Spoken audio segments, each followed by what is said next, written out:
Hello, hello, hello, all you beautiful people, and welcome to the first ACGL Mythic Royale Qualifier 1. Our sponsors being today, of course, MSI, Red Dragon, Antic, and Crucial. Today, joining me on this desk is the beautiful, the amazing Skara, and we're here to bring you all of the action, all of the fun, all of the beams, all of the moments. How are you doing, Mr. Skara? I am fantastic, Daddy Cool. It is going to be such an action-packed day today. I am so excited to see what we have in store today.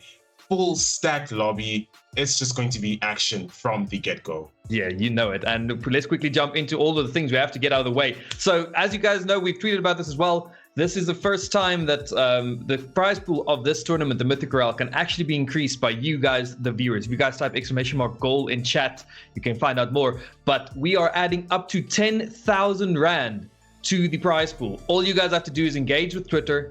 Get your people to come and view these streams. I mean, they're awesome anyway, so why wouldn't they want to be there? Overall social media engagement, we are tracking that. So if you tell your mom and she clicks on that, that helps, you know, so make sure to do that. And last but not least, if we get every one of these qualifiers, 16 plus teams in the lobby, we're also increasing by another 2,500 Rand each one of these goals. And there might be a surprise if we get all 4 goals reached. So make sure to go and do your part to make this the awesomest tournament it could be. And yeah, there is our prize pool distribution as well so far. As you see, first place getting 6,000 Rand, 4,500 Rand for second place, 3,000 on third place, and 1,500 for fourth place. Again, this will be increasing as you guys interact with the community, engage with the tweets, engage with the streams, and just come and, you know, support your team, support your players. It's going to be a good time all around for everybody. And I'm just excited for this, Skara. I am so excited. It is going to be such an action-packed filled day. I am so excited to have some Apex Mythic action coming up. It's just so cool to see such a stacked lobby and to see all these new teams starting to pop up, trying to make a name for themselves. And I just feel today we really are going to be we're going to see such an amazing showcase of new talent that is upcoming. And I can't wait. I really cannot wait to just drop into this lobby and see what we have in store for us today. Yes, so also, let's quickly say, all of this would not be possible, again, without our amazing sponsors, MSI, Red Dragon, Antic, and Crucial. You guys have to go check them out. I mean, I've used all of their products. Each one of them is fantastic. But let's quickly also, so with these competitive, you're talking about the new teams, right? And I hear a lot of people ask, how can we get into competitive? A Mythic Royale, these are the qualifiers taking us to the big finals in 4 weeks' time. But actually, ACGL is running weekly scrims with 1,000 Rand prize pool for every scrim as well. So you guys will go and check out on the website under the Apex Legends game. You'll see custom lobbies every week Wednesday where you could stand the chance of walking away with up to, I think, if first place gets 600 Rand, 500 Rand, 500, 300, 200, yes, for every week. That's free money. That's free real estate. So make sure to get yourself in the game. Tell your friends who say you always have that friend, right? Who's like, yeah, I'm actually so good at Apex. Like, okay, come, put your money where your mouth is. Come and join these scrims and then get into the Mythic Royales. And let's just take this further. The Apex community, the Apex game in South Africa is growing so rapidly, and it's amazing to see. I'm excited. The more teams we get here, the more teams that, you know, just come out of nowhere. There's always this underdog team like nobody expects, and boom. It's lovely. We love to see it. So yeah. And it's as Daddy Cool says, just get your friends into these customs, and we'd love for you guys to be able to use these as practice, and not only practice, but to incentivize yourselves as well. So get your teams, get your friends, and start competing. We'd love to see you guys show up in these customs so we can just have such an amazing, diverse community that is competing in these tournaments, in these events. We love to see all these new names, everyone popping up on the leaderboard. It's just amazing to see such amazing growth coming from this community. So get in these tournaments, get competing, and get yourself some incentives. Yes, so also how the Mythic Royale is working. We have 4 qualifiers. The top 5 teams from each qualifier do end up going to the grand finals in 5 weeks. Currently the teams are loading into the lobby, but yeah, so if you do not qualify this week, you can play against next week. It's not over yet. So I mean, yeah, just keep on going. If you don't make it this week, go sit with your team, say, hey, what did we do wrong, what can we do better, you know, all that type of stuff. But as we see here, lobbies are loading in. We're seeing a lot of Gibraltars as always. I'm excited to see the comps. Gibby is in almost every team. There's a team not running a Gibby. You love to see it, and the action is about to get started, Skara. Yeah, and it's as you mentioned, it's just become the meta for every team just to be running that Gibby and Valk as well. You do see that Valk and Gibby combo, and it's something that really has become such a norm, and not necessarily norm, but just something of meta that you have to be running, because you do need that Valk for that rotation when you're stuck in a sticky situation, when you're caught out of zone, or when you're just really stuck between teams. That Valk ult really can become very, very useful, as well as just popping down that Gibby bubble just to fortify yourself and protect yourself as you are taking off. So it is cool to see that loadout being run by these teams, and it's going to be quite interesting to see how they actually do play this out with these legends. Yeah, it was one of the biggest meta comps in ALGS overall. I mean, the Gibby and the Valk ult actually do synergize, because if you're a sticky situation, you dome and you fly out of the dome safely. And rapidly reposition if you're out far in zone. Sometimes teams like to play in zone for a hot minute and, take some damage, but then they know they can safely fly to zone. But here we see we have a team dropping a Lava Fissure, Cyberstorm, and the likes of early access. A few teams actually at Skyhook. So yeah, might be seeing some action right off the bat. You like to see these hot drop locations, the big name places that have good loot, but everybody wants a piece of that pie of the good loot, Precisely. And it's, as you said, it's just those big boy POIs that everyone just wants a piece of that good loot. So as you mentioned, we might be seeing some early action, which I'd love to see. So we'll just have to see how this does unfold. And right here we have Victrix Gaming, another team that I have seen pop up here and there, and they are a team that does possess potential as a team to grow exponentially, but haven't really seen too much from them. But again, this is a new day, new tournament, new time to compete. So it's going to be quite interesting to see how they do show up, and a lot of the other teams as well. Russo taking some damage in the fight here. You're going to see some action really soon. But yeah, these, as you're saying, these getting into these tournaments, the more you play, the better you get. And that's, again, if you guys want to get better and play more competitive, head on over to the ACGL website, the Apex section, and you get yourself weekly chance to compete and just hone your skills. It's all about honing skills. Practice makes perfect, and they are resetting now, popping that Phoenix kit. Gibby is here holding back the team that might try and push up. He's got the dome and the ready as well, but he's got the gun shield. I mean, the gun shield, 53 HP. He can effectively peek and not even lose his armor if he peeks away quick enough, but I think the enemy team is not yet ready to actually push onto this fight yet. Yeah, and that Gibby shield really does play a major factor in fights. It's, as you said, that 350 HP. It really does also throw you off as well, as you are trying to shoot at a Gibby. Just taking off that bubble shield, and then as well still trying to take off the player shield as well. It really does play a psychological factor in you, because you're trying to add up the mats, trying to add up how much damage has you really taken aside from the arm shield. So I do feel it really is something effective when it comes to fights in these competitions. So I really love to see how guys do run Gibby as well in these competitive environments, because he is such a really good legend. If you utilize him well and utilize both his ult and his tactical in effective ways, he really can be a great legend for your team. Oh yeah, there's definitely a reason. Oh, I like a 60 damage there with the Bocek. Bocek is such a potent weapon when those shots hit. But yeah, he is. There's a reason he is the most picked, 100% pick rate in ALGS. I mean, where the best of the best compete. He offers so much. He has the fast heal as well. We see a Mirage. So you guys, if anybody knows me, you know that I'm already rooting for Play Hungry. They're my favorites. They're taking this home. Mirage is low-key the best legend in the game. Nobody just knows it yet. This team is going to come out of nowhere, just roll the lobby, and everyone's going to be like, guys, Mirage is where it's at. He's got the Invisor Res. He can bamboozle from foozles. You just feel powerful when you know you won with Mirage, because you know that you out like big brain the enemy, which is always a vibe. But yeah, if we check out the rest of the map right now, we'll see there's teams all over. People aren't fighting as much yet. We have in Lava Siphon, we see some people. I think we lost a team in Lava Siphon, Thermal Station as well. So overall, all over the map, there are fights happening, but you'll see there's 57 players out of 60. So we've lost 3 players, but it's still 20 teams. So as you know, placement being as valuable as it is, people won't necessarily full commit. They'll get a knock, or they'll okay, cool, we did our part. We can just disengage now. We know that the team is now 1 player less. They might even camp the banners a bit if they're feeling toxic, but Yeah, I get. And for those of you just watching who don't really understand the dynamic of this is not necessarily your typical pub games, your typical ranked games as well. This is the competitive environment where scenarios change and the stakes are much higher.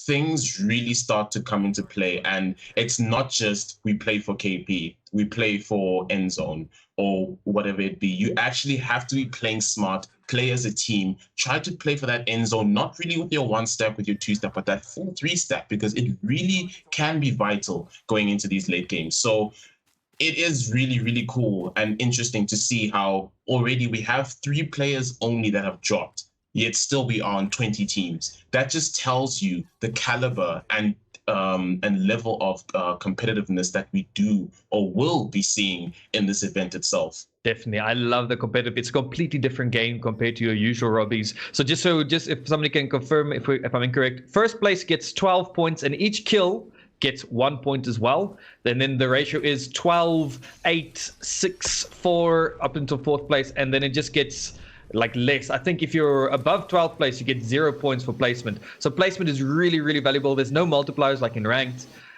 So each kill does have value, but only 1. So you can get 0 kills, but get first, and you'll have 12 KP, which is really good, as opposed to getting third and 4 kills, which is, I think, only 10 KP. So there's a lot of the mindset changes. A lot of people played much more safely, but we see here a team is like, there was a Bloodhound ult activated. They were ready for this fight. They're like, we want the kills. So the kills are shoot, you know? And here we see Bloodhound having their ultimate activated, scanning. Can't find the other team. They spot out one. Hopefully the team can synergize this fight well. Synergizing in your fights is really, really important. He spots on one, gets big hits, breaks the armor, falling down, spots another one. Bloodhound, such a potent legend, but they do have to reload their gun. And that's a team wipe.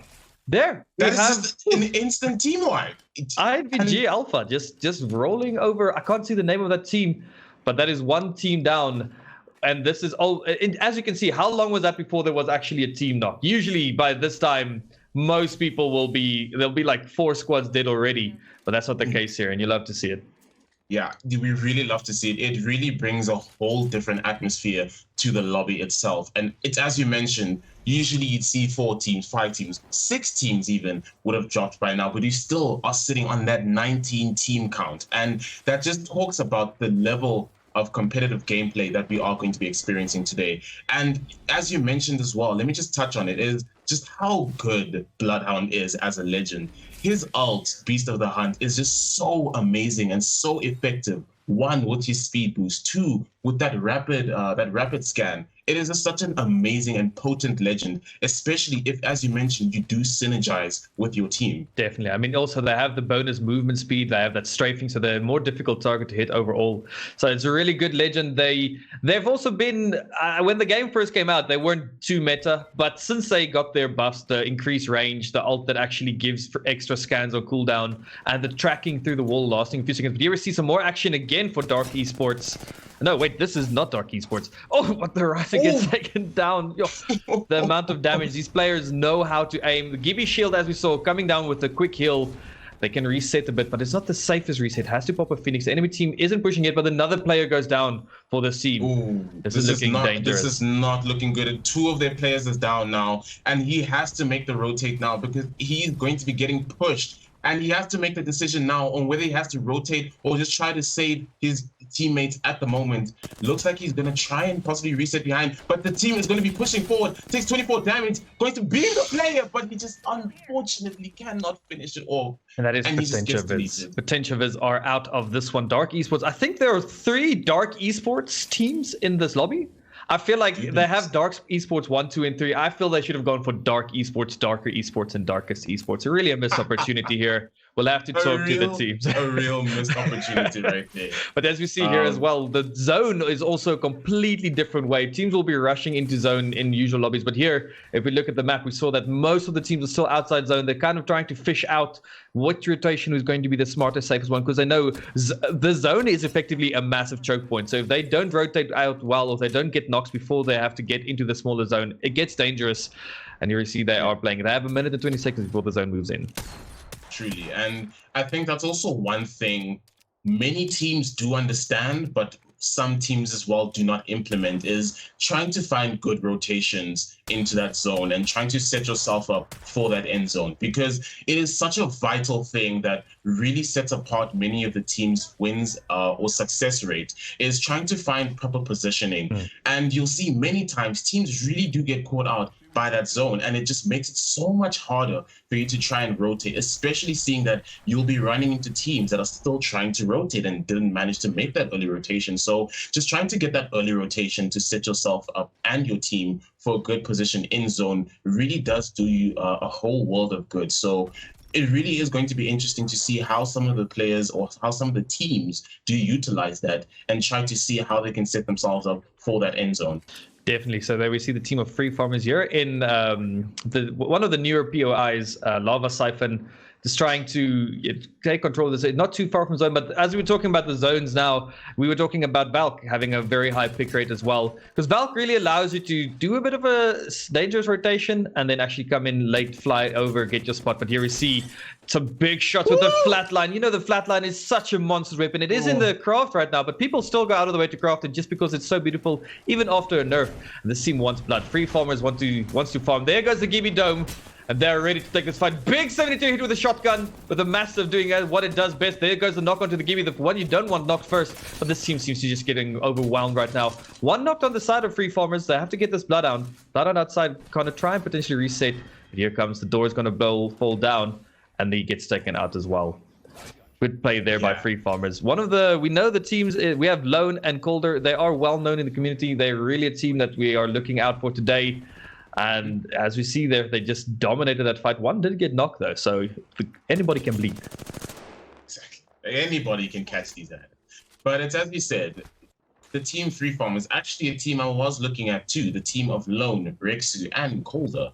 For those of you who don't know, Lone and Rexu used to be a part of WRG. Quite a dominant roster in their time together as a team. They really did put in so much work as a team, even as individuals, immensely talented, along with Calder as well. Calder wasn't a part of WRG. I believe he was a part of he's always been a free agent type person. He was for Punks as well, but he joins a team and he just like fits in perfectly. He's one of those great players. True. He really does fit in so well with these teams. And just seeing how he's going to be playing with Free Farmers today is something I'm really excited to be seeing. Definitely. So yeah, there are some, talking about some of the teams, we have early access. We've mentioned Victrix as well. INVG also has shown in the past they can hold their own. But the lobby, as always, being stacked. We have 3 dark esports teams. I'm excited to see how all these teams end up where they place after the first match, because the first match kind of sets the pace for the rest of the rounds. We have 2 more rounds after this for the qualifier 1, every qualifier having 3 rounds, and only the top 5 of each qualifier goes through. So it really sets the pace. If you don't make it through, if you're like the bottom 15, bottom 15 sounds like a lot, but bottom 15, you can play in the next qualifier again, but the pressure's on. Now, if you make it through first time, you're comfortable.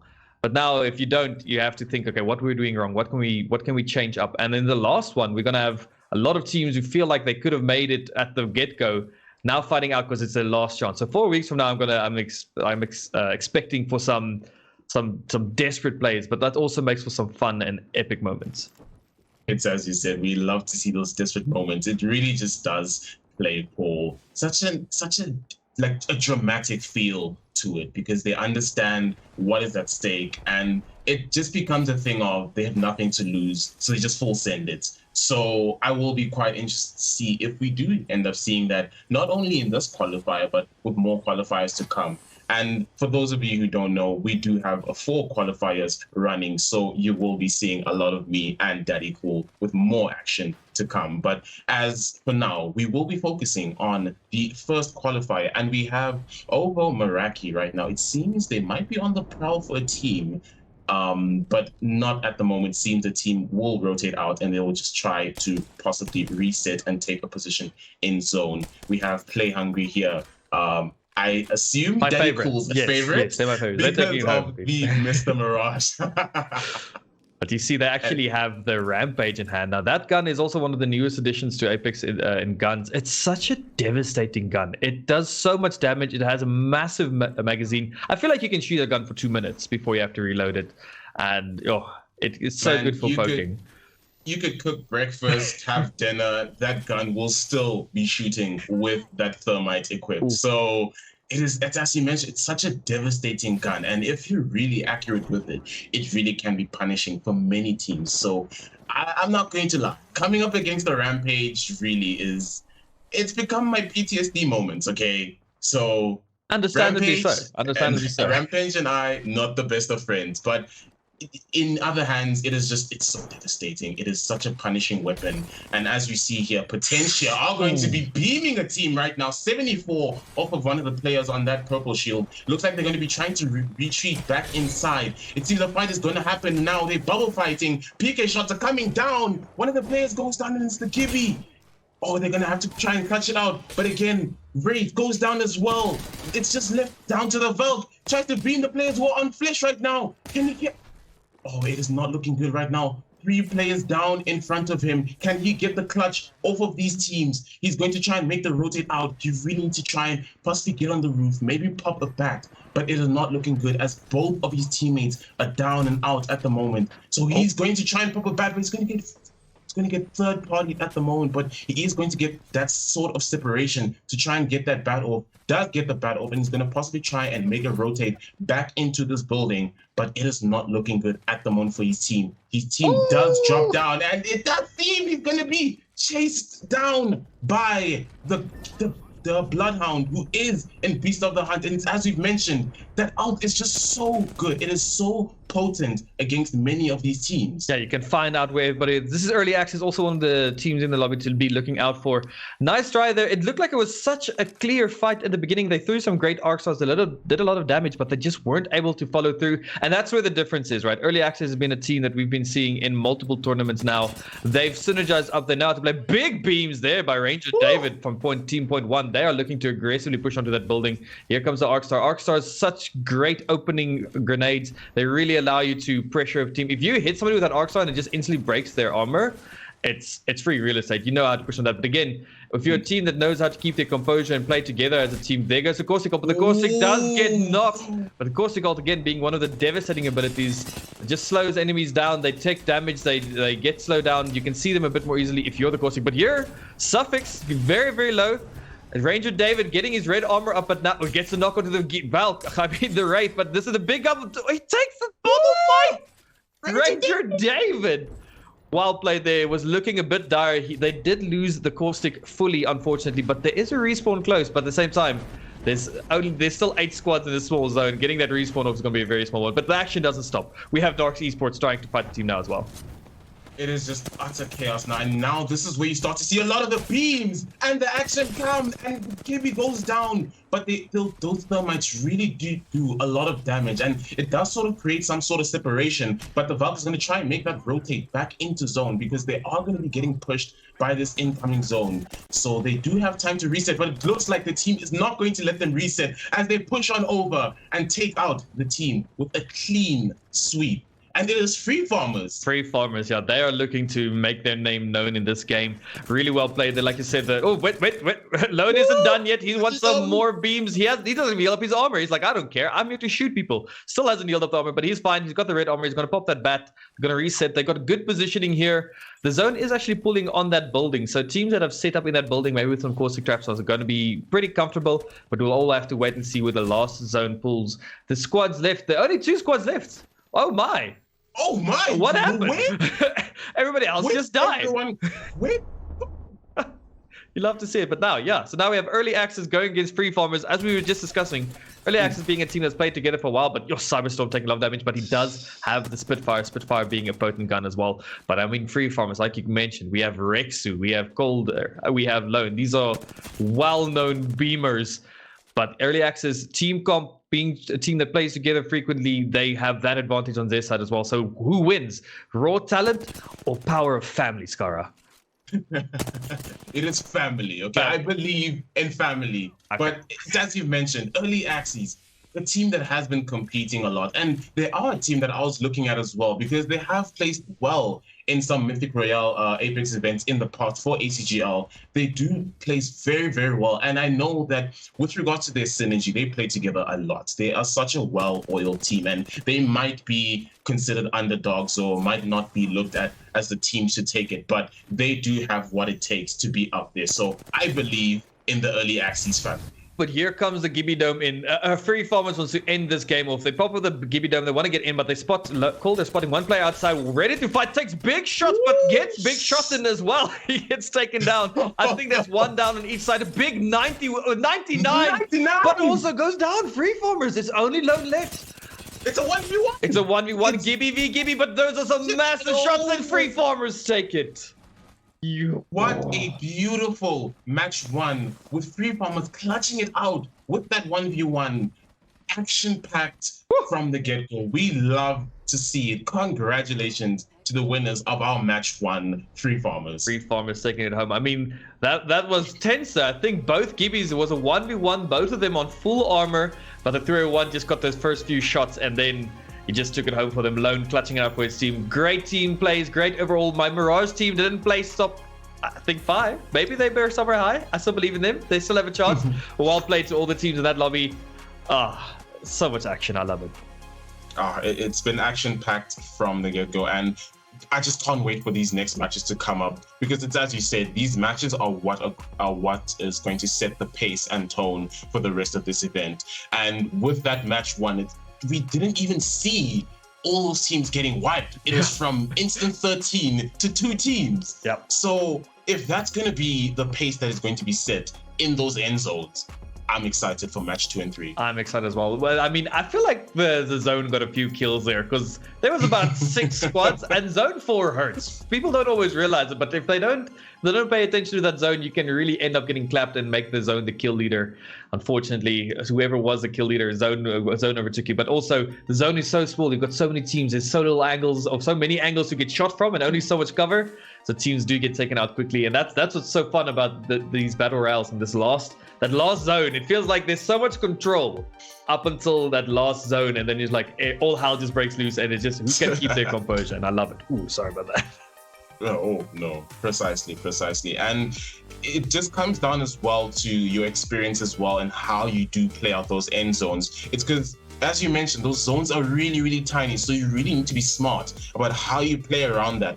How do you play around having 5 to 10 teams in zone 4 in such a compact and small zone? So it really is going to be interesting to see how guys do try to adapt to that, and the guys with experience to see how they do play around that situation that they've been in so many times. Definitely, yeah. Experience helps a lot. I mean, early access had the building there, so looking at like the pure zone pool and everything, it looked like they had the advantage. But like we said, the team of Free Farmers, they are incredibly talented individuals, and they were able to pull it through. It was close though. Again, 2 down on each side, came down to a 1v1, showing you that the team play and positioning does offer a lot. Sometimes just raw talent and skill can triumph in the end. Well played to all the teams. I'm excited for round 2. Again, Mythic Royale Qualifier 1 brought to you by Crucial, Antec, Red Dragon, and MSI. I'm excited for the rest of these games. Precisely. So everybody sit back, stay safe. We still have more action to come for this event. Stick around. We're going to be going to a short intermission, but when we are back, we will have your action for match number 2. Cheers, guys.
and welcome back to what's about to be round 2 of the first qualifier of Mythic Rail, brought to you by MSI, Crucial, Antic, and Red Dragon.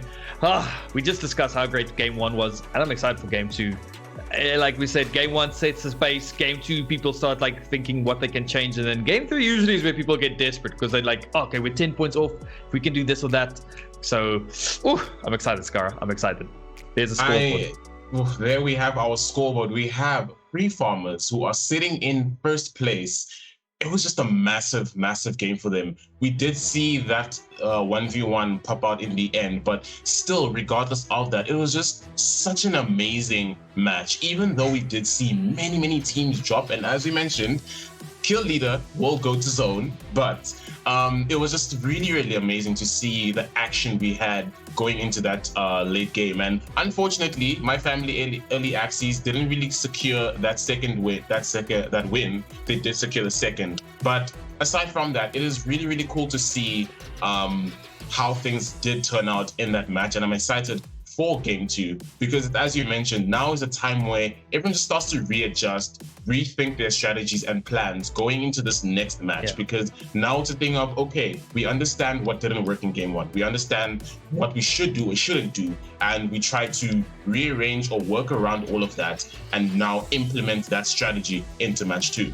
Definitely. You also, like, after the first game, you'll see some people figure out, okay, this team is dropping close to us. We don't know if we were always ready for that team. Or sometimes you'll be like, we can face that team if we get our blue armors and guns, right? So that also, after game 1, you kind of know where everybody's dropping. Everyone's got a bit of a feel of the lobby.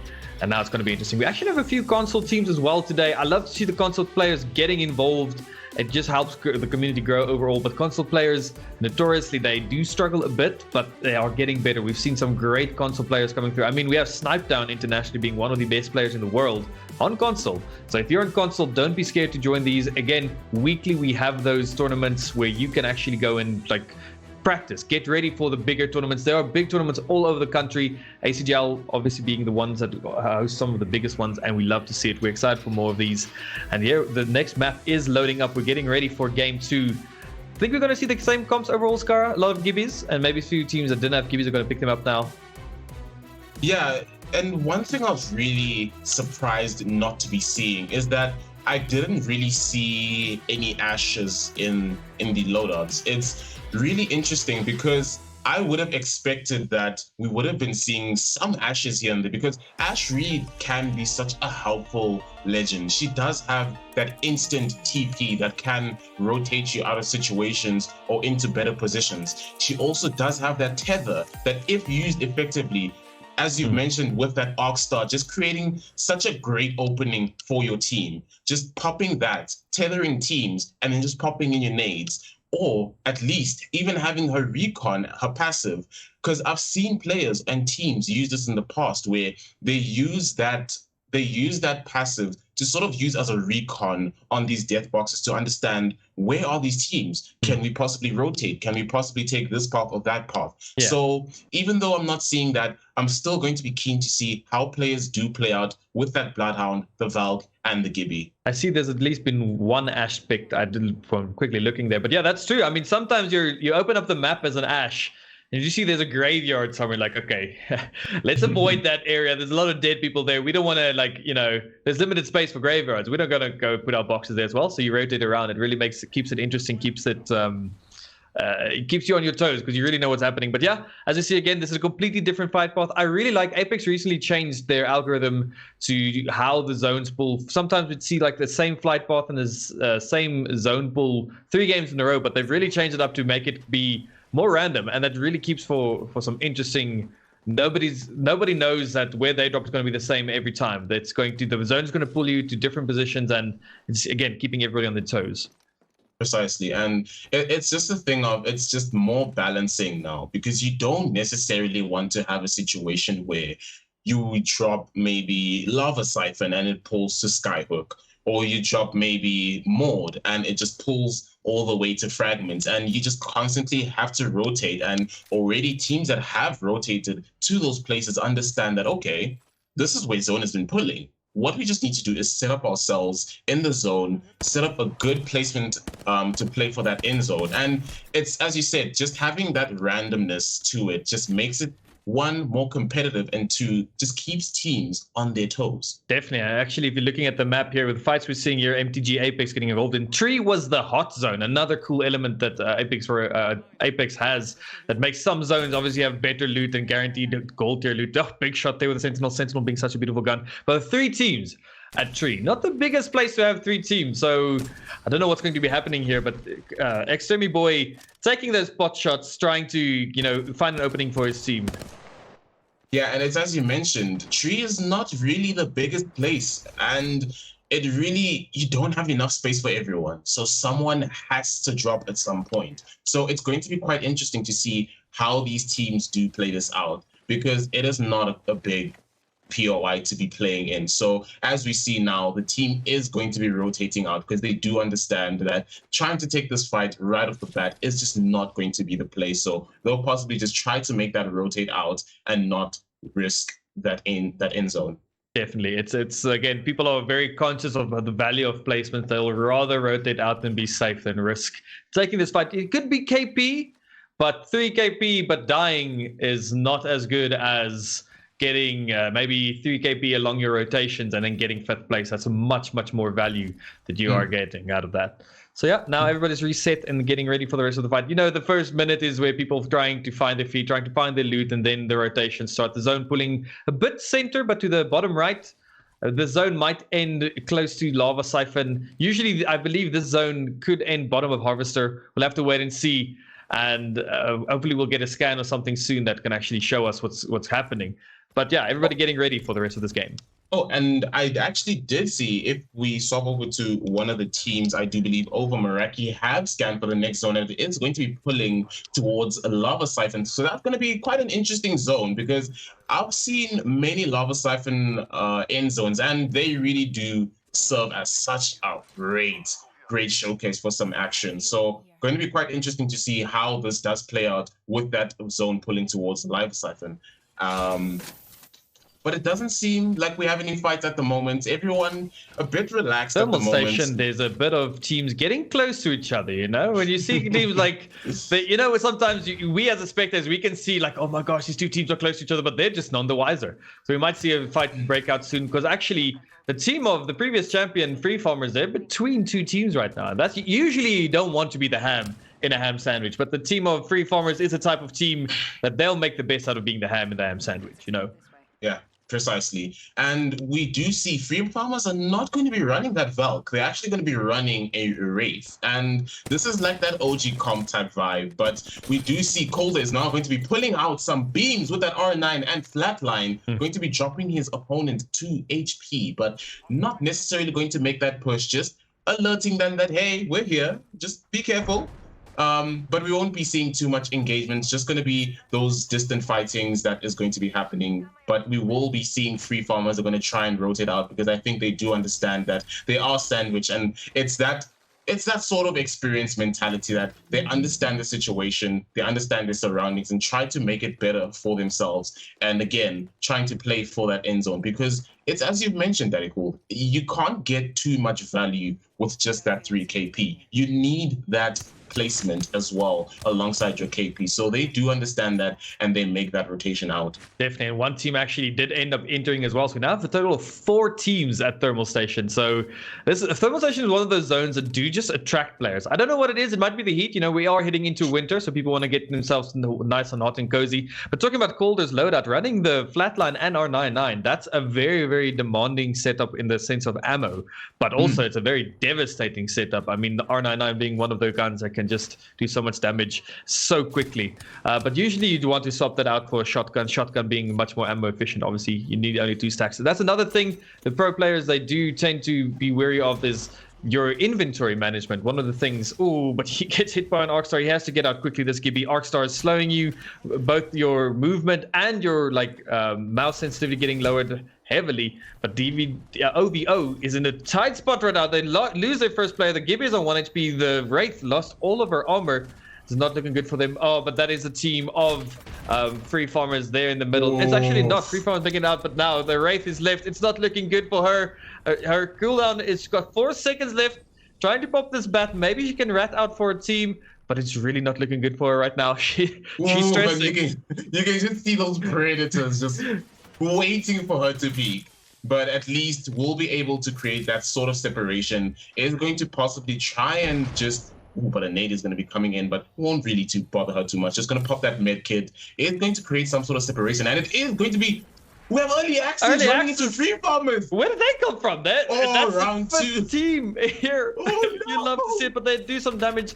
The team of Free Farmers have escaped. It's Hawkeye taking a lot of damage, losing their armor again as well. Being able to slow down, reset a bit. One person actually going through the portal, but it's just a debate. Access actually do get 1 shot off on that Wraith, and now it slows down again. People very, very cautious of these fights. Again, we've just discussed this, how important placement is. Yeah, getting this KP, getting these knocks are good, but over pushing, over committing, and getting taken out. Ooh, that's a knock play already, but just getting a finish to be sure that there's 1 less player in the lobby is still valuable as well. Cyberstorm, they got this good high ground. They are in zone. They have a lot of place to play with right now. Yeah, and we did sort of almost see a run back of that first match ending. So this is quite interesting to see. We almost had a round 2, but we did see that sort of separation and them trying to rotate out. But we see MTG Apex are in zone and taking heavy damage on this team right now. Going to be trying taking out those hemlock shots, but it's not going to be enough. And MTG Apex are going to fall to Victrix Gaming. Well played there by Victrix. So we have also talked about them being one of the teams that could do a lot of fights dropping all over the map right now. We've lost a total of 2 teams, but also a lot of players. We see here that the zone is pulling more onto Lava Cypher. Now this zone, this is an interesting zone. Usually the zone tends to pull towards more open areas, so it will probably end there just to the bottom right of Lava Siphon. But we have 4 teams in zone right now. And actually, there are 6 or 7 teams that aren't even in the normal zone. They're still taking tick damage if you open up the map. So they're making these slow rotations through.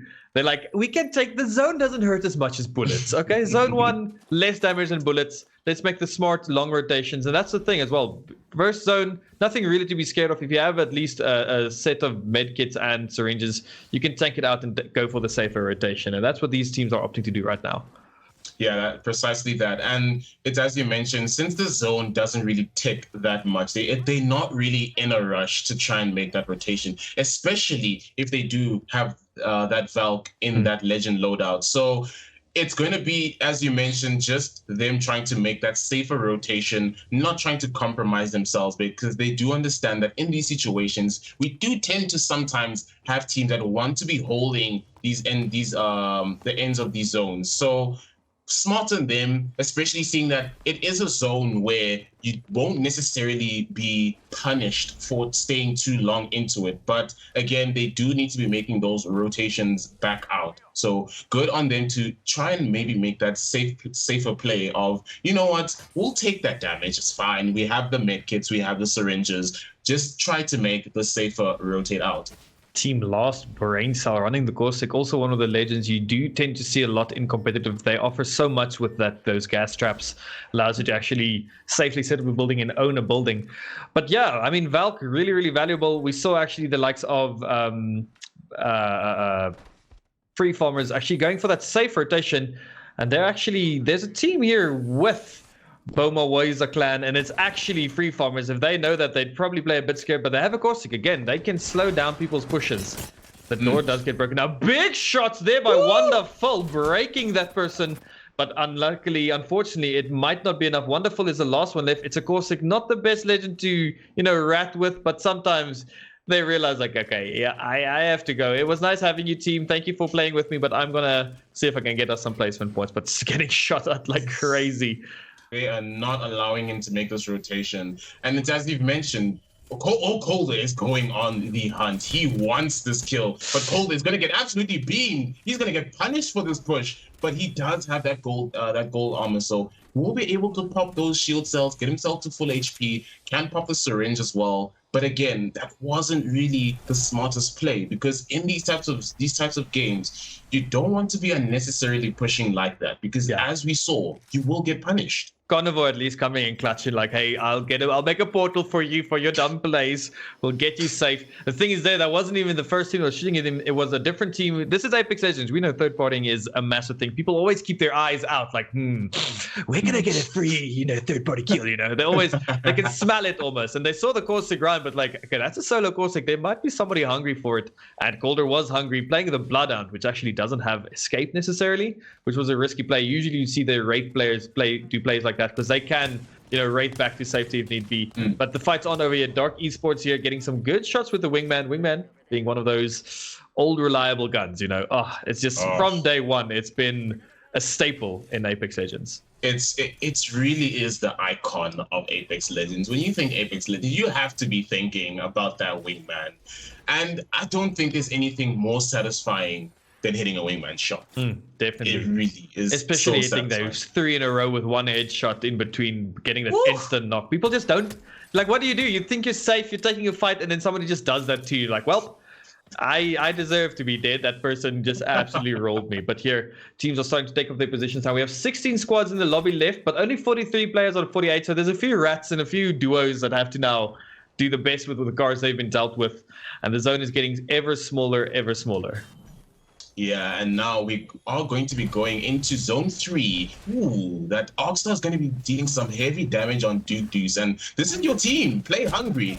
And we have the Valk go down. We have also the Watson who goes down. And it's just left to Purple, who is going to have to maybe clutch it out for his team or try and make a rotate out. But it is going to be hard. He is going to try and play the shield. He is going to be really low. Can't pop that shield swap. And he's going to fall. And that is game for Play Hungry in match 2. They died because they didn't have the Mirage anymore. I'm just saying. If they had the Mirage there, you could have bamboozled the whole enemy team.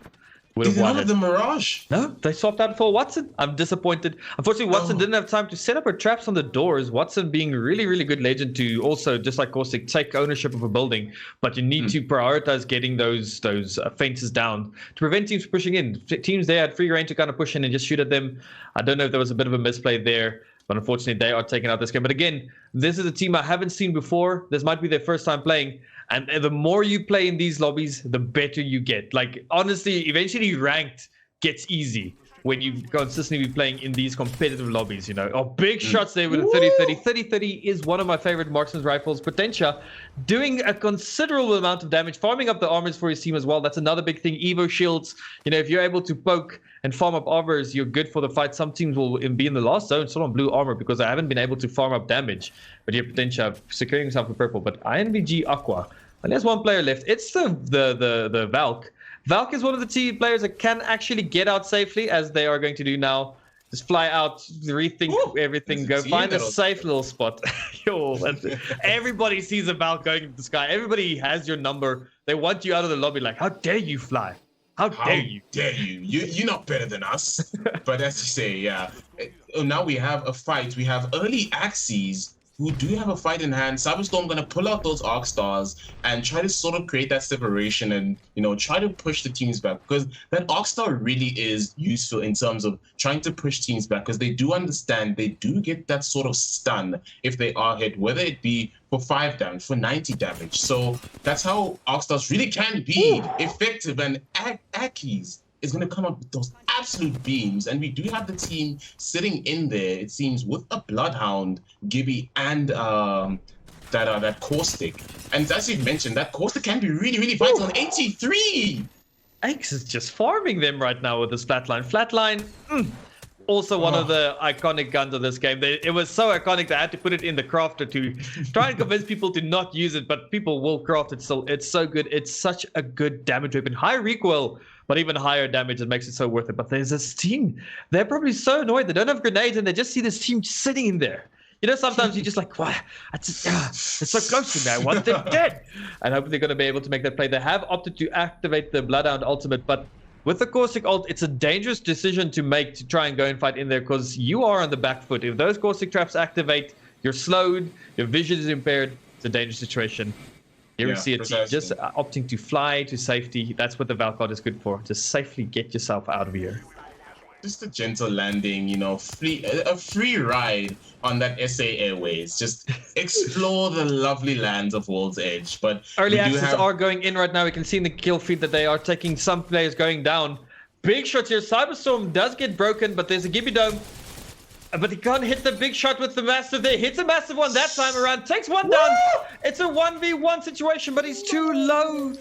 He's too low to take it. Half HP on that Bloodhound. The Caustic ult slowing them down just enough for them to take that fight. Caustic is a very, very dangerous legend to play into. And there we see why Early Access being a good team, but they just can't manage to clean it out there. Yeah, it was just really unfortunate. It was really, really close with that that half health. But again, it's as you've mentioned, that Caustic really just is so effective, especially in these closed quarters, in these little buildings and little tight spaces where he can just pop down his gas canister along with his ult, and it just makes for such a more how do I say, more advantageous environment for you. But we do see a lot of fighting is going down. Dark Esports going to be taking some heavy damage, but that Gibby bubble will drop down, enabling them to possibly get those heals off. And as you mentioned, we do have that Gibby bubble drop down. Oh, you can't just be flying for so long. Oh, that had me stressed out. This zone is a very, very open zone. I don't even know if this Valk team is going to have somewhere safe to drop. It is an extremely uncovered zone, if I can say it like that. There's nowhere for you to go. All of the areas that are remotely safe seem to be taken. You'll see that the middle of the zone is just open. There's nobody there. Free farmers, those spots that Valk team that flied out. Calder getting some big shots there. Teams falling in the kill feed left and right. Carnivore, by the way, it wasn't Rex2 or Tenchi with the team. It was Carnivore, their sub, playing in. We get some big shots in this bubble. Taking some more damage with the Peacekeeper 54, and that is one of the Dark Esports team getting taken out by Free Farmers. Free Farmers still looking good. They have a decent area in this zone right now. Most of the teams are fighting just to the north of the map, and we were 10 teams 5 seconds ago. We are now 5 teams. People are just falling. There we see Potentia getting another knock there as well. We're now down to 4 teams in a matter of seconds. It is just absolute craziness. We see the Gibby ults are now dropping down along with the bubbles. This is where everyone just understands this is that do or die moment. This is where we just had to give it our all. And now we're going to start seeing everything come out from these teams. The nades, the ults, everyone just full sending, trying to take each other out. And now we're going into that 5th zone. It's going to be more compact, more closed off. So now it's going to be a situation where they are going to be forced to push each other. They are going to be forced to start fighting. And it's as you mentioned, we just went from 10 teams in a matter of seconds straight to 4. So it is just going to be craziness coming out from these guys. Definitely. And we see it's 2 of the bigger teams as well that are left that are actually close to zone. It's a team of Victrix and Free Farmers are in zone. The other 2 teams outside the zone, and they have to rotate like from the low ground, which isn't always the best situation. It's a very small zone. 4 teams is not too many teams, at least for the small zone, but still 4 teams, and it's 4 full teams. There are no rats left in this game. It's a 3v3v3v3, and everybody's just trying to find that opening, find that weak spot of one of these remaining teams. Yeah, and it's as you mentioned, no rats. Yeah, it's just going to be so interesting now, because now it's not a rat situation. We just have 4 full teams. Everyone is going to try give it their all, because with everyone having that full 3 stack, they now are able to properly strategize and see how can they play around this, how can they play into these zones, how can they topple these teams that they're coming up against. And as you mentioned, these are major teams that we have here. We have Dark Esports, we have Victrix, we have the Free Farmers guys. It is just going to be crazy action coming out now. And as we see, that Gibby ult is going to be dropped down. Won't be taking too much damage from anyone, but it is now closing into that final zone, and now everyone is going to get up and close with each other. Oh, coming taking a lot of damage. These Gibby ults are such a big chess game, basically. Big shots there by Falcor. They do pop the Gibby dome for a bit of a reset. Falcor actually playing it smart, trying to keep the enemy team outside of this dome. But now he's taking a lot of damage as well. Has to try and reset, but there's fights. Bullets flying left, right, and center. There goes the rockets from the Valkyrie. Victrix have lost 1. It is the Gibby, so the resetter is down. There, the Russo goes down. Falcor, 1 HP. He is in the void, but I don't know if he's going to be able to stay alive. Free Farmers, Carnivore, and 10 HP as well. hopefully being able to safely recover here. There's just so much action happening. Everybody's trying for this. 3 squads left. Again, 3 full squads. So 1 school team has completed victory, actually being the team being eliminated. Dark Esports getting a really good high ground with this Valkyrie. Doesn't manage to hit the shots, but he does have this high ground still, which is very valuable. Unfortunately, not hitting these PK shots. Does break one there, but also gets broken in return. And now it's just a moment. The calm before the storm. No, here, the Wraith wants action. It's just Shots Predator taking big damage, big shots. Dark Trio also here on the Valve has been able to pop that bat.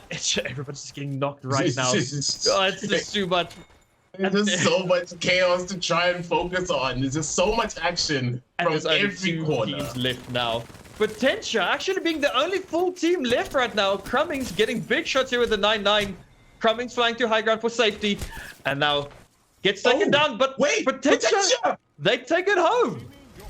Well played to them. Actually waiting for the rest of the teams to fight out. They actually were they were in the zone. They were safe. They were watching the rest of the teams play it out. And then when their time came to shine, they shone brighter than a star, you know? Beautiful, beautiful plays coming from them. And Reform was not even the ones that took that one. And it's as you mentioned, they were just sitting, waiting to see who they could push at the end. And they picked their moment and they got it. They played it so well. It was beautiful. Well played to Team Potentia. Again, sometimes not shooting is the best way to win. That doesn't sound right, but it's about the trigger discipline, knowing the rotation, knowing the zone, knowing what value there is in enemy teams fighting. Because Apex Legends, let's be real, it's all about third partying, and they effectively did the ultimate third party to get that win. Well played to them. It's beautiful play there. Well played to all the teams overall, but Potentia taking round 2. One more round left in today's qualifier. Yeah, and as you mentioned, it's just going to be such an action-packed round 3. Now it's that moment where you spoke about. It is now that moment where people start to get desperate, and players now understand this is the last chance that we have in this qualifier. We have to make it count. We have to make sure that we put ourselves up there. We try to get that KP. We try to play for that end zone. We try to play for that placement as well. But as you've mentioned before, this is only the beginning. Yeah. We do have 3 other qualifiers lined up before we hit our grand finals. So they do have another chance, but you still want to make yourself really comfortable in this position. And as you see, the dates are going to be up. 9th April, as we have our first one running today. Next week, 16th of April, we have our second one running. 23rd of April, our third, and our 4th and final qualifier on the 1st of May. But as you've mentioned, Daddy Cool, you want the guys to be comfortable with this one. Just get yourself early into that grand final because you don't want to be stressing in those other qualifiers. Yeah, if you make it now, you're sorted. You can relax. You can go on a holiday. You know, you can be on the beach while everybody else is stressing, having to be playing these games. You're like, we made already. So there's a lot of value of making it in this first one. Even the second one. 3rd and 4th is where it's like getting nailed by like, are we going to make it? That keeps it so much sense. We saw there the prize pool being 15,000 Rand. Thanks to our sponsors, Crucial, MSI, Red Dragon. I keep like swapping out the order, and Antec. Thank you very much. And again, that isn't the final prize pool yet. You guys can engage !goal in chat. If you guys engage with this Mythic Royale, you can actually help increase that prize pool to a total of 25,000 Rand. As you see, here are the 4 goals, 100 retweets on the main tweet. If we get 100 concurrent viewers in the stream, that's another 2,000 Rand in the bags that can go to these players. 16 teams checked in for everyone. We had 20 teams for day 1 today. I think we're going to get this one easy. Tell your friends to get into these lobbies. Also, don't forget the weekly scrims as well. And our social reach, if we touch enough people's lives, like I said, tell your mom about this. Another 2,500 Rand for these players. And it's just awesome. This is an awesome initiative to get everybody involved, to help the scene grow. You love to see it. And yeah, we are getting ready for game 3. We'll be back after the short intermission.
Hopefully the team can synergize this fight well. Synergizing in your fights is really, really important. He spots on one, gets big hits, breaks the armor, falling down, spots another one. Bloodhound, such a potent legend, but they do have to reload their gun, and that's a team wipe.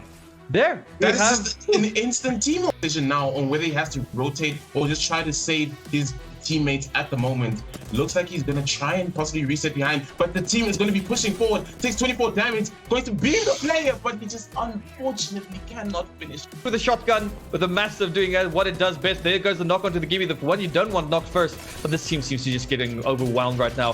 One knocked on the side of Free Farmers. They have to get this Bloodhound. Bloodhound outside, kind of try and potentially reset. Here comes the door is going to blow full. Take damage, they get slowed down. You can see them a bit more easily if you're the caustic. But here, Suffix, very, very low. And Ranger David getting his red armor up, but now gets a knock onto the Valk. I mean, the Wraith, but this is a big up. He takes the bubble fight. Ranger sort of create some sort of separation, but the Valk is going to try and make that rotate back into zone because they are going to be getting pushed by this incoming zone. So they do have time to reset, but it looks like the team is not going to let them reset as they push on over and take out the team. He gets taken down. I think there's one down on each side. A big 99, but also goes down. Freeformers, it's only lone left. It's a 1v1. It's a 1v1. Gibby v Gibby, but those are some massive shots and Freeformers take it. Very, very cautious of these fights. Again, we've just discussed this, how important placement is. Yeah, getting the escape, getting these knocks are good, but over pushing, over committing, and getting taken out. Ooh, that's a knock play already, but just getting a finish to be sure that there's one less player in the lobby is still sort of separation and them trying to rotate out. But we see MTG Apex are in zone right now. Going to be trying taking out those hemlock shots, but it's not going to be enough. And MTG Apex are going to fall to Victrix Gaming. Well played there by Victrix. So the Valk go down. We have also the Watson who goes down, and it's just left to Purple, who is going to have to maybe clutch it out for his team or try and make a rotate out. But it is going to be hard. He is going to try and play the shield. He is going to be really low. Can't pop that shield. So team that flied out. Calder getting some big shots there. Teams falling in the kill feed left and right. Carnivore, and by the way, it wasn't Rex 2 or Tenchi with the team. It was Carnivore, their sub, playing in. We get some big shots in this bubble. Taking some more damage with the Peacekeeper. 54 farmers. 3 farmers still looking good. They have a decent area in this zone right now. Most of the teams are fighting just to the north of the map. And we were 10 teams 5 seconds ago. We are now 5 teams. People are just falling there. We see potential getting another. And now it's just a moment. The calm before the storm. No, here, the Wraith wants action. It's just shots. Predator taking big damage, big shots. Dark Trio also here on the belt has been able to pop that bat. Everyone's just getting knocked right now. From every corner. Teams left now. Potentia actually being the only full team left right now. Crummings getting big shots here with the 9-9. Crummings flying to high ground for safety. And now gets taken down, but wait, Potentia, they take it home. Hopefully the team can synergize this fight well. Synergizing in your fights is really, really important. He spots on one, gets big hits, breaks the armor, falling down, spots another one. Bloodhound, such a potent legend, but they do have to reload their gun, and that's a team wipe. There. That is just an instant team decision now on whether he has to rotate or just try to save his teammates at the moment. Looks like he's going to try and possibly reset behind, but the team is going to be pushing forward. Takes 24 damage, going to beam the player, but he just unfortunately cannot finish. With a shotgun, with a massive doing what it does best. There goes the knock onto the gimme, the one you don't want knocked first. But this team seems to be just getting overwhelmed right now. One knocked on the side of Free Farmers. They have to get this Bloodhound. Bloodhound outside, kind of try and potentially reset. Here comes the door is going to blow full. Take damage, they get slowed down. You can see them a bit more easily if you're the caustic. But here, Suffix, very, very low. And Ranger David getting his red armor up, but now gets a knock onto the Valk. I mean, the Wraith, but this is a big up. He takes the bubble fight. Ranger sort of create some sort of separation, but the Valk is going to try and make that rotate back into zone because they are going to be getting pushed by this incoming zone. So they do have time to reset, but it looks like the team is not going to let them reset as they push on over and take out the team. He gets taken down. I think there's one down on each side. A big 99, but also goes down. Freeformers, it's only lone left. It's a 1v1. It's a 1v1. Gibby v Gibby, but those are some massive shots and Freeformers take it. Very, very cautious of these fights. Again, we've just discussed this, how important placement is. Yeah, getting the escape, getting these knocks are good, but over pushing, over committing, and getting taken out.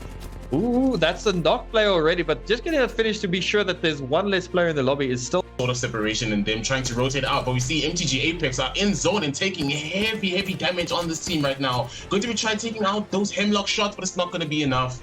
and MTG Apex are gonna fall to Victrix Gaming. Well played there by Victrix. So The Valk go down. We have also the Water who goes down, and it's just left to Purple, who is gonna have to maybe clutch it out for his team or try and make a rotate out. But it is going to.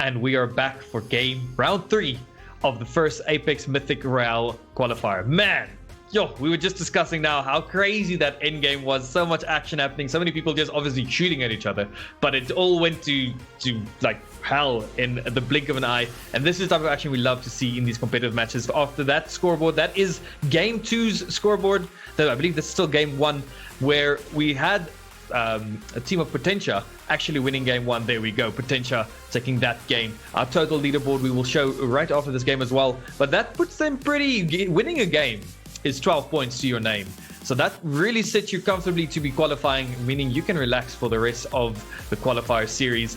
And yeah, they must be happy with that performance. Again, Potentia, name that nobody's known of, they're new, a console team, and they really showed what they can do. And that is what this is all about. You love to see these teams coming, and this with practice. Obviously they're a team that's been practicing together, and they came here to show, hey, we're a team that you should be taking notice of. Yeah, and this is something that you touched on earlier in the broadcast, and it's just about competing more in these events and honing your skills. The more you compete, the more you improve, the more you start to get your name out there as well. And again, Potentia, a team we haven't really seen at all. They just showed up, they won a game. And that really does not only set yourself up in terms of how you are going towards the final. It really boosts your confidence. It gets your name out there, and it just really starts to shift your mindset, because now you've won a game already. And it just starts to tell you that, okay, we've won the game. What now? Do we now start to reset, readjust, and possibly just try to now play a bit more safe, a bit more passive aggressive? Because we don't necessarily have to be pushing excessively for those late games, for that KP. We have won a game. We can just set ourselves up for that placement going into that end zone. And it's, as you've mentioned, it's just so amazing to see all these new teams starting to come in, start to show their names, show face, and just put out quite an amazing performance. Yeah, I mean, it's so exciting. We are getting ready.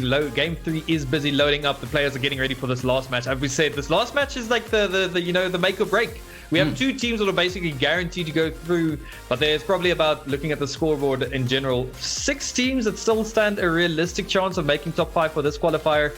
And they are the ones that you have to be keeping our eyes on, because they want to also qualify. They want to relax. They want to go to the beach, for the next 3 weeks, and then come back strong for the finals.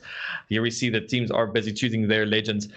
Man, again, thank you to the awesome sponsors of this tournament, ACGL organizing this, the sponsors being MSI, Red Dragon, Antec, and Crucial. It's, again, if you guys also keep interacting, we are increasing the prize pool for these players. We also are looking at doing giveaways over the next few weeks. So just keep being here, keep telling your friends, tell your aunt, not just your mom, tell your mom's sister, like, hey, Tani, can you please come and look at this? It's for the greater good. We're trying to make this as big as possible, and it's all possible thanks to you guys. We're so excited. Here we see the champion squad being team. I just even don't remember the name. They're so new. Potentia being the name. Potentia. But you think it's so well. And here we are getting ready for the final game for today's qualifiers. Yeah, it is going to be quite an interesting one. And as you've mentioned, this is going to be that make or break moment. That game where, I don't want to use the word desperate, but yes, players do get desperate now because they understand, all right, this is the last match. We need to make the most out of this. And we've touched on this before. Guys don't want to be going to that grand final extremely stressed or worried. You want to get yourself qualified for that grand final nice and early, so that you don't really have to worry too much about it. And as you mentioned, you just want to go to the beach, have fun, sip on some juice, and not worry that, oh, I haven't qualified for Mythic. So it is just going to be such a game 3 that we have on our hands, because now a lot of teams are going to come out guns blazing with this final match coming in. And we do have the team Parasite, if I'm not mistaken. Haven't seen too much of them today, but we're going to be quite interested to see how they do play out this game. And it's, as we've mentioned, Gary Cool, we love to see all these new teams start to pop in, because we want to see the growth of this community. We want to see more teams coming in, not only from PC, but from console as well. As we even saw, we had a console team win. So we want to see that diversity in the community, or in this competitive environment. Definitely. We actually see 2 teams dropping on each other at Overlook. Overlook being once again the hot drop location for this game. Really, hot drop is such a valuable thing. You get those good armors, those good guns, but sometimes you'll get contested, as it is happening right now. But yeah, I mean, it's interesting to see these teams, like we said, Potentia, brand new team, just really showing. And these teams who don't make it today, they can re-enter for next week's qualifier and the week after that. And every single time you play in a qualifier or in a scrim, you get better. You can only get better from playing these tournaments. So we do encourage everybody who's interested in joining the competitive scene to get involved in these scrims, in these tournaments. And just, it's such a different experience. Watching it is one thing, but playing in these, you are sitting there, you're on edge. Every single second is so scary. And it's like your placement, your kills are all valuable. And it makes for an extremely enjoyable experience. And we see here the teams actually overall on the map are pretty well spread out. The team that contested Overlook did opt to actually rotate out. We see actually there's a few teams this time in Fragment being known as, you know, the streamer building and the discount store building. Yep. And there's a lot of action going down now.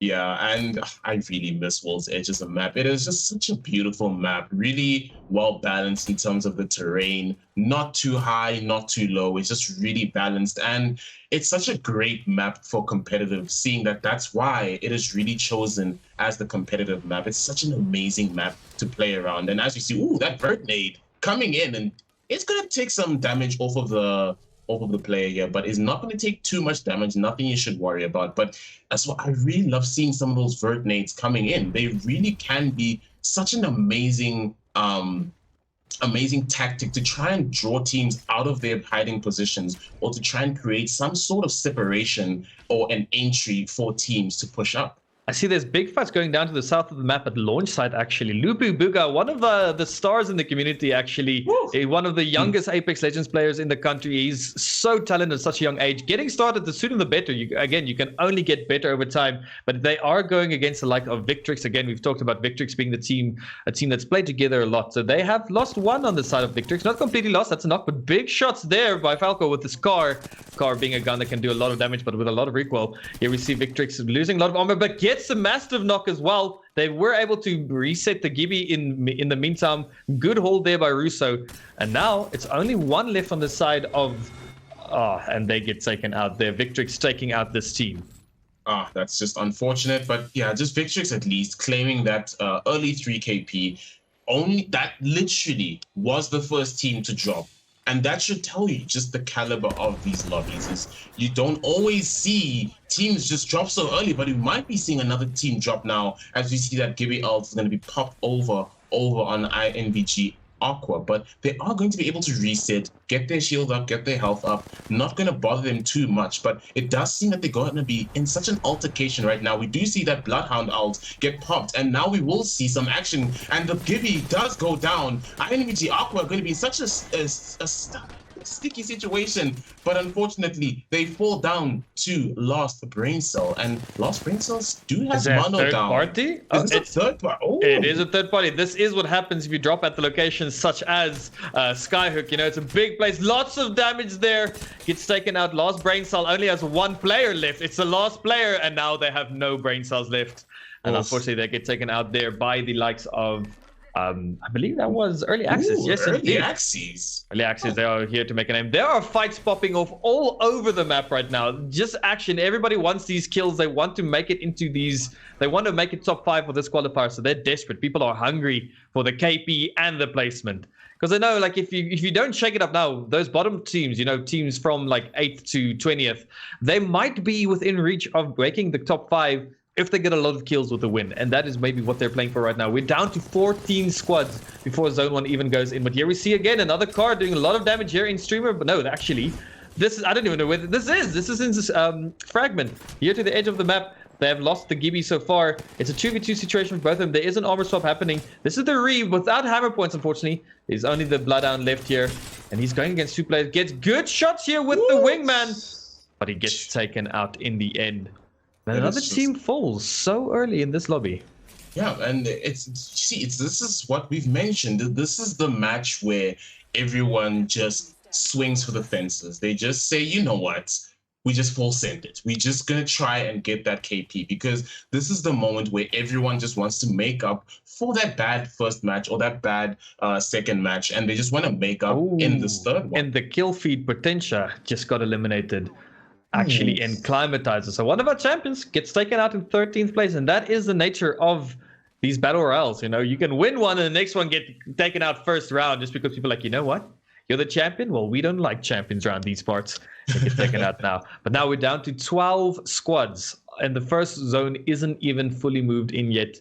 It shows you that the mindset has changed for Game 3. Game 3, people start just being like, they just lose it. They're like, you know, it's time to shake it up. And also, you know, gun skill is very important. If you realize you're not going to make it, you might as well go and test your iron against all the teams in the lobby and get ready for the next qualifier. Yeah, definitely. And speaking of getting ready for the next qualifier, we do have Apex Customs running every Wednesday for you guys to be competing in. So if you'd like to just practice, get some strategies in before you hit the Mythic Royale battleground, where you do want to prove yourself, head on over to the ACGL website. And every Wednesday we are hosting customs where you are able to compete and just get yourself some practice going into these mythic events. And if you do get enough teams signed up, there is going to be incentive on the line. So I urge you, get your friend, get your friend's friend, or your cousin's friend, get into those customs and start competing. You can even ask your mom. Maybe she can play on her Windows XP machine. You know, everybody has that home computer that's still running Windows XP. And they can try and run Apex. The computer might die, but it's probably time for an upgrade. But here we see another team taking a lot of damage here. There's a Watson fence. Can't actually push out yet. It does destroy the Watson fence. Actually taking it slowly. Early access. They've lost one, but it doesn't look like they're in too much trouble. They're playing it very calmly and smoothly where they're fighting right now. I think the enemy team is just disengaging for a minute. Here they are getting their revive onto that Bloodhound. There's an arc star. They've realized the team has moved up to the top of the building, but I think they're going to be able to reset this one safely. Yeah, and it's just not looking too good on early access right now. They do have that KP, but as we saw in the previous game, they didn't place too well. I saw on the leaderboard, they actually placed 12th, coming from a second position. So they would want to try and set themselves up now for a good third game, just to try and secure themselves that top 5 qualifying position. So it is going to be interesting to see how they do play this out, because it wasn't looking too good as they did have one of the players down. But I see that they were able to try and rotate out, just reset, get themselves back into that winning mentality, or just try to play for that end zone. But we do see that Rampage coming up with a massive, massive damage. Yeah, the Rampage just being able to beam out damage. We see the zone pulls to the south, while the bottom left area of the map overall now probably going to be an outside staging and harvester finish. And there are still a lot of teams both in Fragment and in Skyhook. Guys, the zone is not where you guys are. You have a minute to start moving. Early access actually in a good position to kind of gatekeep a team here in Skyhook still. And that team, Play Hungry actually on Twitter saying we have to keep our eyes on them if we want to show. But they dropped the Mirage, so I don't know if I can trust their calls, you know, their judgment. Yeah, no, we can't. I mean, you can't be playing Mirage first game and ditch him like that. Respect that's the just Mirage. not okay, you know. I'm disappointed. I've never been this disappointed in my life. But here we see, look at how Fragment is looking. There's so many teams. Why are you here, guys? This is not the zone. They want these kills. They're saying now, like, okay, we might not get placement, but we're gonna put up the highest kill count for this match. But here we see early access goes in and actually cleans up the team without the Mirage. I'm gonna call them the team without the Mirage just because I'm so disappointed in them. You know what? Next time, play hungry to get that win. Get yourself a Mirage. Please just play the Mirage. But we do see now, and it is still quite a bit stacked by Fragment, but we do see now teams are going to possibly rotate out now. And I think that is still early access in the zone. I'm not too sure, but they really need to start rotating out as we do have that zone closing in now. Oh, it is Ascend Academy who's actually in the zone. They have to now start rotating because they're all the way in Skyhook. And they have to make such a massive rotation all the way down to staging. So it's going to be quite interesting to see how they can try and make that rotate out. They do have the Valk, but still, you don't want to be setting yourself up bad for these zones because we are going to possibly be going into the third zone now. And you don't want to be caught out in that third zone. As it is getting smaller, teams start to take the borders of the zone itself. So trying to rotate now earlier is going to be the play, at least for them. Yeah, zone 2 is still survivable for a little bit. Obviously, much less than the zone 1. But if you don't be careful, it can become zone 3, and that zone is where the damage starts. We see actually there's a big fight just outside of Landslide. Why are all the teams just outside of Landslide? Oh my word. People are shooting early access rotating out of Skyhook. And these are all the Skyhook teams that like decided to rotate out, but now they're just fighting here in Landslide. Outside of zone still fighting actually. We see potential Viz. They are here in zone. Gets big shots there with a 9-9. Dramatic does have, there are no heat shields in private lobbies, by the way. So you can't actually heat shield heal. So if you're low in zone, you're going to get knocked. And you can't even rely on the safety of a heat shield, but the warm embrace, or the cold embrace, I guess, of a heat shield to keep you safe. And this is why we say you just really need to try and get those early rotations because you don't want to be caught out like this. You don't want to be caught in zone. And as you mentioned, you don't have the luxury of those heat shields. So you need to play smart. Again, they did have that Valk, but still you want to try and set yourself up good for this zone because we are moving into that zone 3. Towards zone 3 and 4, that's when that damage starts to start punishing these players. Definitely, and we see there's actually like 2 teams right on top of each other at Harvester. There's actually a third team at Harvester as well. So Harvester is probably going to be the next hot location. The zone overall is very, very empty. But we only see there's only 7 squads left. We say after zone 2 or round 2 has moved, this is a much more fast-paced lobby. People are hungry for these kills. Early access currently actually sitting in a pretty good location. I think early access have given themselves a total of 8 kills to their name. With 7 squads left, that is really, really interesting for them. And Dark Esports on 6 kills as well. So teams have been farming some kills in round 3. Yeah, it's really been that lobby where everyone is just, they don't have anything to lose. It's the last game. You just want to get that KP and possibly set yourself up good on the leaderboard because I've mentioned this before. You might not have had a good match 1 or match 2, but you can bring it back in match 3 because it's not really that grand final as of yet where you're in match 4, you're at the bottom of the leaderboard. The point difference wasn't too bad. So you can set yourself up now to try and push yourself a sneak peek into that top 5. So that's what we're seeing now. We're seeing a lot of these teams racking up that KP, and you start to see, as you mentioned, these high kill counts already, as you've seen, and there's only 7 teams left now going into zone 4. But I would just want to point out, X and the likes of Free Farmers are fighting just outside of staging right now. These are 2 of the top teams as well in the lobby overall right now. I do think they both have qualified, but they just want to say, like, hey, we qualified the most, okay? So they are here. But Free Farmers have actually lost their Wraith. Carnivore is completely down, so it's a 2v3. But there are teams sniffing out this. The zone is small. You can basically hear every fight in the lobby right now. So there are teams that are like, yeah, there's a third party that we can capitalize on, as we can see.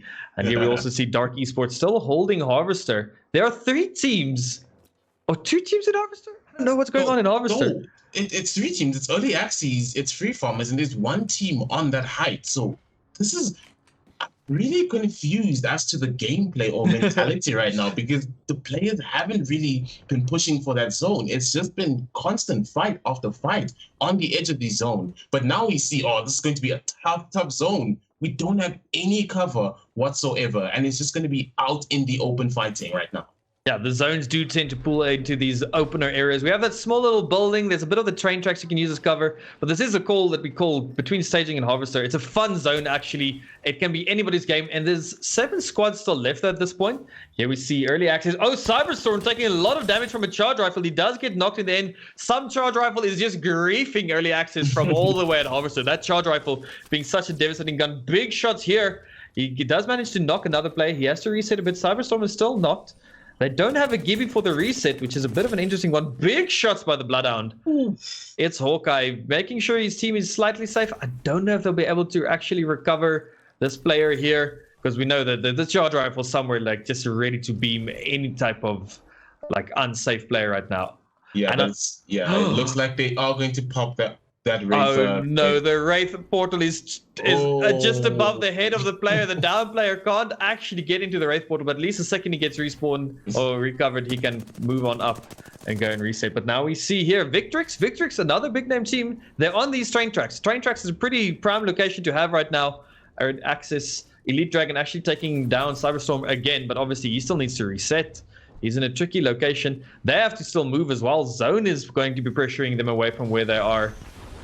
But yeah, it is about to really, it's as you've mentioned, the calm before the storm. We're about to see a lot of action, and we do see the teams are going to be engaging. Point one is going to be coming out with some beams coming from Ranger David, and they're going to try and possibly take some picks off of this team, not try to push, but just sort of tell them that we are here.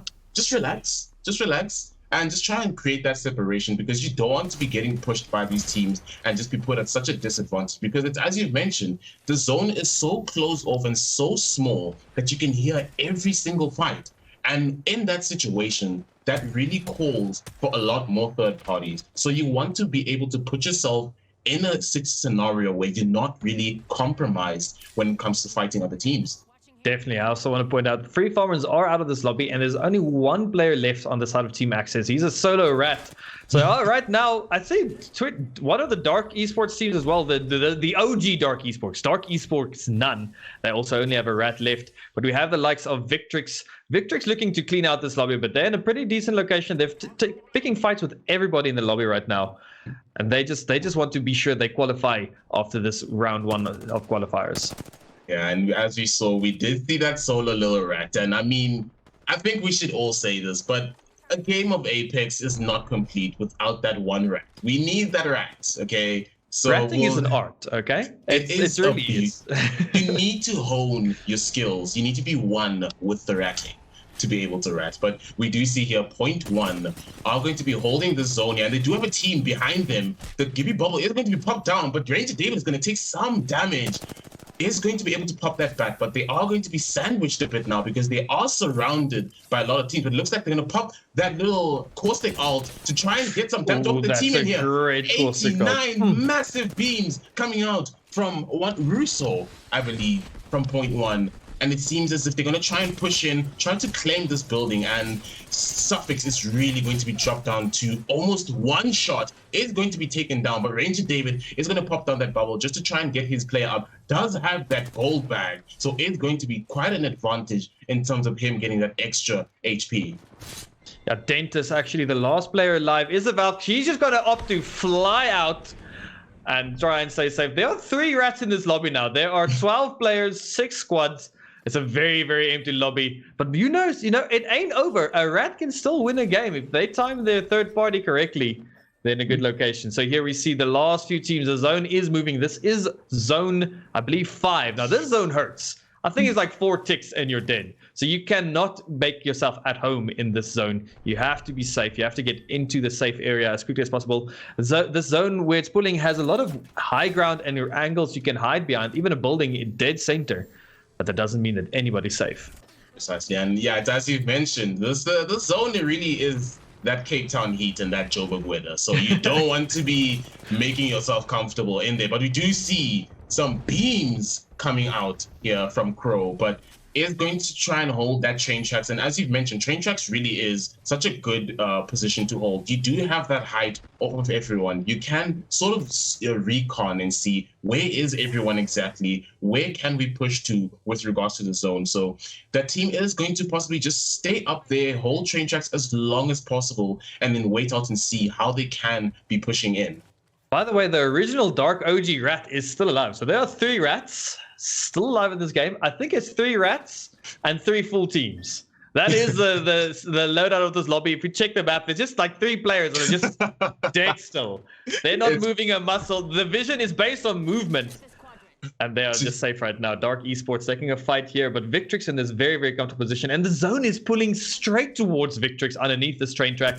They are in the position to take this game. If they do not take it, they don't win it. Oh, but here, point 1 have identified one of the rats. It's like a little Where's Waldo. You just have to find the rats for some extra points. It's as if it's an achievement at this point. And there we see the exterminators just exterminating that rat, just hiding behind there. But we see now Zone is going to be pulling in now. Teams have to start making that rotation. It is out in the open, but teams are going to try and just navigate their way into the zone and just try to finish off the last teams that are remaining. 6 hostiles that are identified by Suffix, and the Gibby bubbles are going to be popped down now. We will be seeing some bubble plays coming in as we see Dark Esports 2, who are going to be pushing this team and do take out Victrix. Victrix actually making a misplay there, dropping down from their very, very safe position a bit early, but sometimes it's the only option you really have.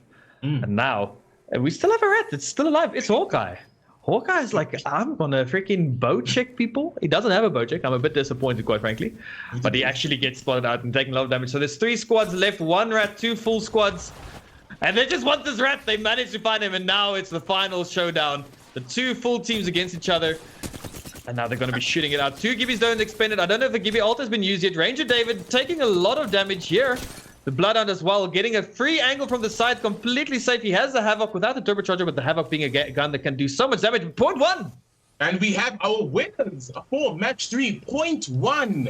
Take that match 3. And I did not see this coming. I really did not see this coming. Point 1 were a team that were really, really in such an uncomfortable position to begin with. They were really, really pinched, but they managed to rotate, get themselves into a decent position, and they just played their time, played their cards right, and they got that win. So well played there. Point 1 again. All the action, everybody just shoots when this last zone forces you into like literally nothingness.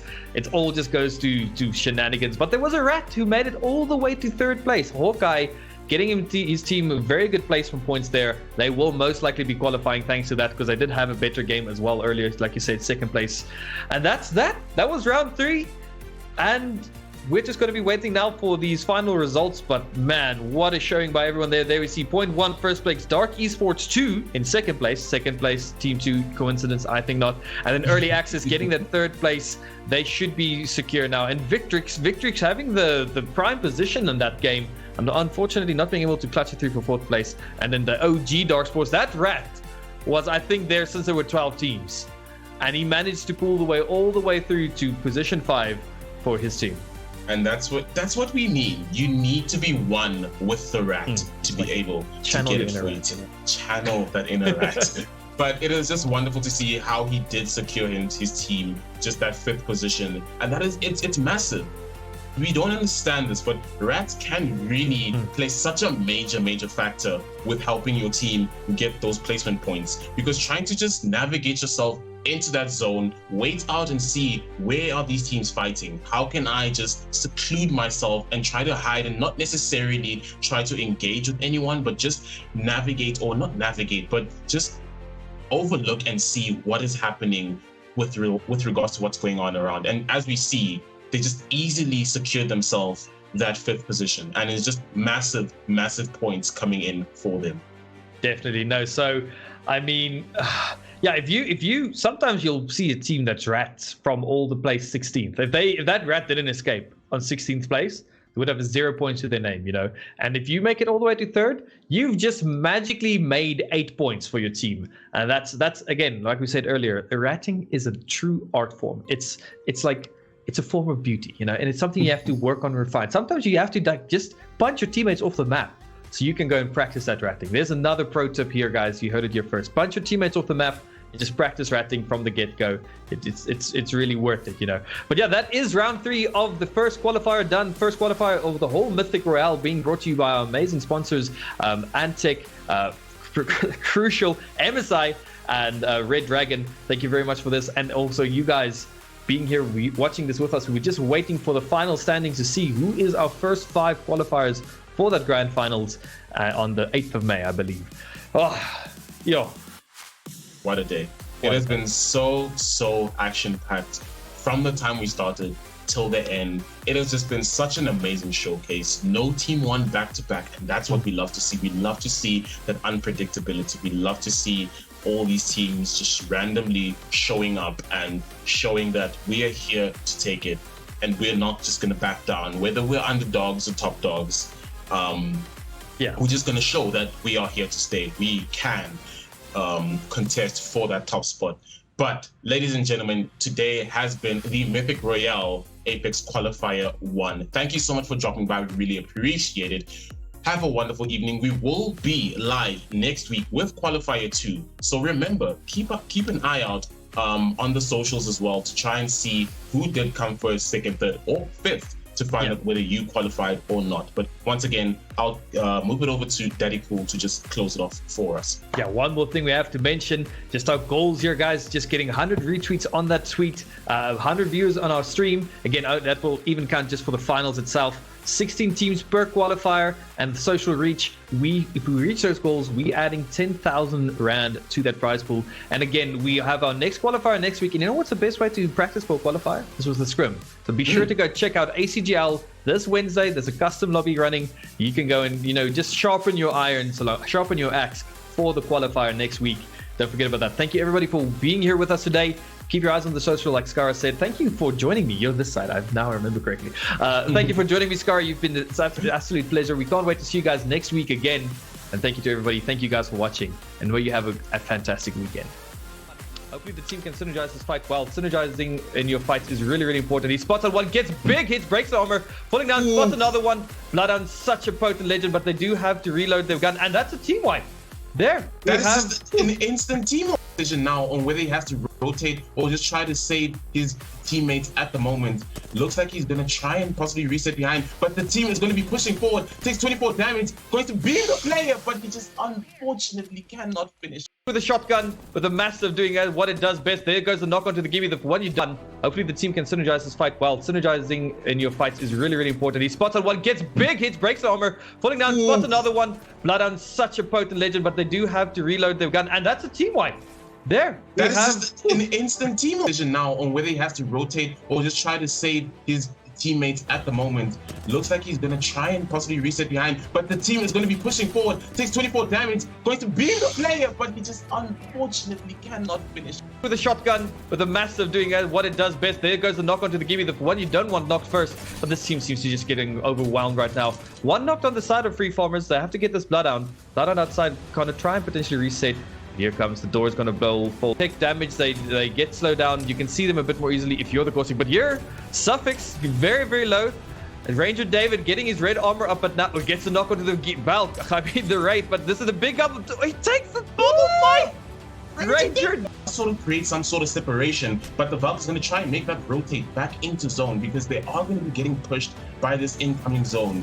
So they do have time to reset, but it looks like the team is not going to let them reset as they push on over and take out the team. He gets taken down. I think there's one down on each side. A big 99, but also goes down. Freeformers, it's only low left. It's a 1v1. It's a 1v1. Gibby v Gibby, but those are some massive shots and Freeformers take it. Very, very cautious of these fights. Again, we've just discussed this, how important placement is. Yeah, getting the escape, getting these knocks are good, but over pushing, over committing and getting taken out. Ooh, that's a knock play already, but just getting a finish to be sure that there's one less player in the lobby is still sort of separation and them trying to rotate out. But we see MTG Apex are in zone and taking heavy damage on this team right now. Going to be trying taking out those hemlock shots, but it's not going to be enough. And MTG Apex are going to fall to Victrix Gaming. Well played there by Victrix. So the Valk go down. We have Also, the Watson who goes down, and it's just left to Purple, who is going to have to maybe clutch it out for his team or try and make a rotate out. But it is going to be hard. He is going to try and play the shield. He is going to be really low. Can't pop that shield. So team that fight out. Calder getting some big shots there. Teams falling in the kill feed left and right. Carnivore, by the way, it wasn't Rexu or Tenchi with the team. It was Carnivore, their sub, playing in. We get some big shots in this bubble. Taking some more damage with the Peacekeeper. 54 farmers. 3 farmers still looking good. They have a decent area in this zone right now. Most of the teams are fighting just to the north of the map. And we were 10 teams 5 seconds ago. We are now 5 teams. People are just falling there. We see potential getting enough. And now it's just a moment. The calm before the storm. No, here, the Wraith wants action. It's just shots. Predator taking big damage, big shots. Dark Trio also here on the valve has been able to pop that bat. Everybody's just getting knocked right now. And there's only 2 teams left now. Potentia actually being the only full team left right now. Crummings getting big shots here with the 9-9. Crummings flying to high ground for safety. And now gets taken down. But wait, Potentia, they take it home. Like of Victrix, again, we've talked about Victrix being a team that's